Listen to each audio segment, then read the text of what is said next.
برادر عزیز، تو خدای مهربان داره که به تو خطاب دارد، تو رو فریاد کردیست داده است.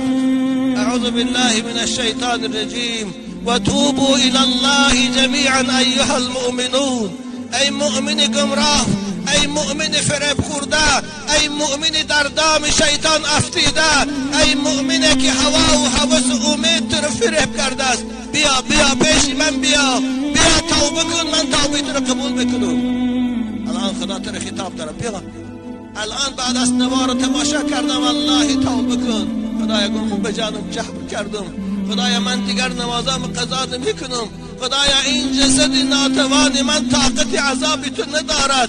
هزاران توبه کردم. رو به مسجد بیار، رو به نماز بیار، والله خدا گناهی تو رو میگذرد. والله خدا تو رو مانند نو از مادر تولد کردگی بار این گناهات همش میگذرد.